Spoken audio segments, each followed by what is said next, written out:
Hi.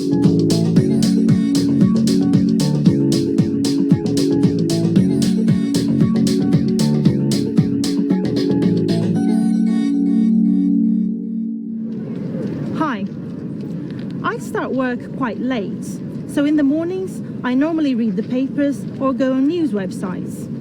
It's important for me to find out what's going on in the world. Today, I'm interviewing people about the media and the news. How do you usually get your news? I read my news on the internet mainly, because I don't have a television at the moment. I usually get my news by watching the TV news when I get home. I don't actually live in Britain, so I like to read the news in English and I get it all on the internet.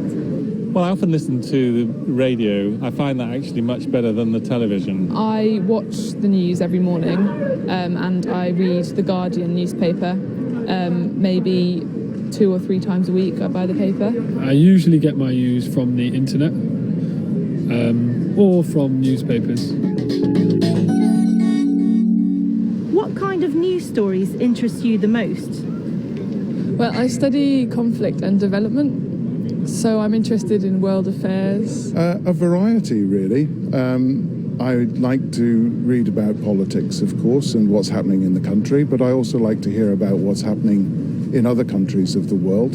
I like all sorts of news stories about what's going on, and I especially like things about new technology, but I also like a bit of trashy news. I like a bit of celebrity gossip, just to break up the day. Well, I certainly don't like celebrity news, but I do like sports. I work as a doctor, and therefore it's very important to know what the health stories are. I don't enjoy the sort of more popular culture news stories. I think there's a different place for that. I don't think they should be included in the main news.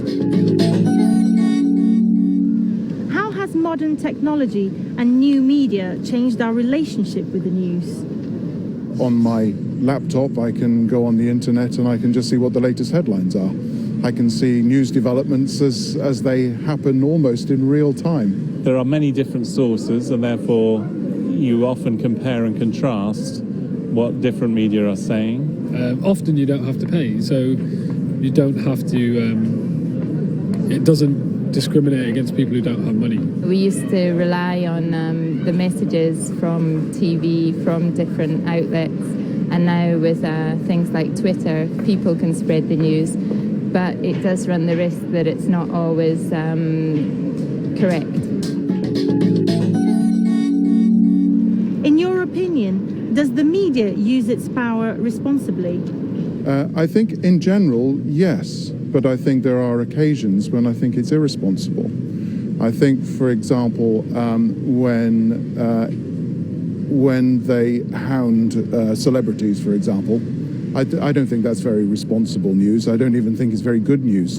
I think the media has a lot of power and it doesn't always appreciate the extent to which it can affect things. I think in this country it does. I think it certainly doesn't in some other countries. My area, that I'm especially interested in, the area of health, often you get these health stories about immunisation or about some latest scare about cancer, and this causes a great deal of anxiety.